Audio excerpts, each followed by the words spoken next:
Chris Candido. No gimmicks needed. I didn't realise that your brother Chris, that for people who are watching, you're going to refer to as Cook because you always call him Cook. Yeah. I didn't realise that Chris and Sabu had met like so early on, like in Memphis, I think it was, wasn't it?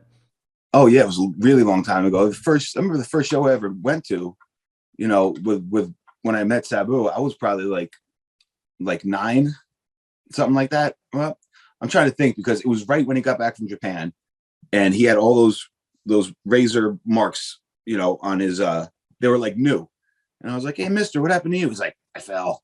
I'm like, "Oh man," and I think that the on top that night was Eddie Gilbert and Terry Funk, and I just remember it being like a really awesome. I remember that match. I'm because I'm trying to think of my first wrestling show and the first time I met Sabu. So I think it was that time. But yeah, like my brother had known him forever. So yeah, definitely pre Memphis. Was this pre proper gear, and he was still wearing the maternity pants at this time? He was wearing like green, like parachute pants. I'm not sure if those are the ones that he duct taped up or whatever, but he was just like these green parachute pants, and I think he had like curly boots, or I could be mixing it up, but yeah, definitely had those green pants for a while. Well, I suppose if this was like around 92 way and MC Hammer parachute pants, they must have been selling them still at that point. So he had his pick of colors, maybe. Yeah, and all the wrestlers kind of wore the same kind of thing, like the Atomics. They were like I forget what they were even. There was like a name for them. They were like Zubaz. Like Zubaz. My brother wore the hell out of those. I probably still have some in his old bedroom, laying around. So, but he carried them into the 2000s. He like loved those things. But yeah, those were like cool in the 90s. Before I ask you sort of like your latest projects and everything like that, I don't know if you're admitting like what you're doing or keeping it on the down low, what you're up to, but I'll ask you a couple more Sabu questions. And I suppose it's more general, just like more Sabu stories, because he's just a quiet dude for the most part, but seems to get to a lot of fun. And what's funny about Sabu is he's like, if you people he doesn't know, he's just like, hey, how you doing? But when you're friends with him, we'll sit at a bar, have drinks, laugh, tell stories.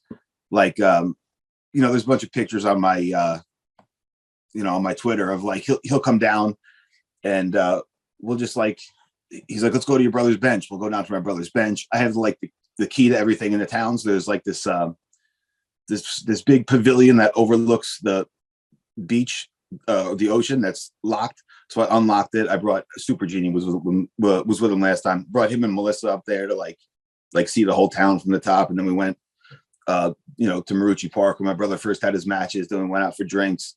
So he's a real cool dude. When he's him personally, Terry Brunk, you know what I mean? When he's himself, he's not that he's not cool when he's Sabu, but he's just more talkative and chatty, and is that not like his public appearance. Yeah. But he's a great friend. I love the guy to death. Well, you'll be able to tell me this then. Was this still in the era? You said with the scars and everything. Was this still in the era where like scars are badges of honor, especially in Japan, and that's why he went extra deep across his chest and all that?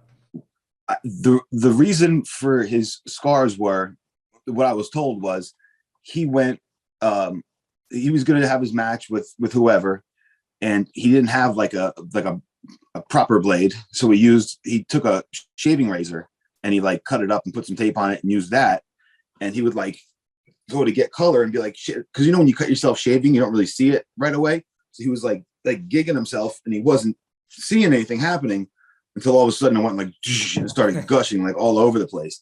I remember them, stories of them like having to like hold his stomach shut and freaking crazy glue it to try to like keep it from like because he just like took it and was like, God damn it, and was like trying to get color.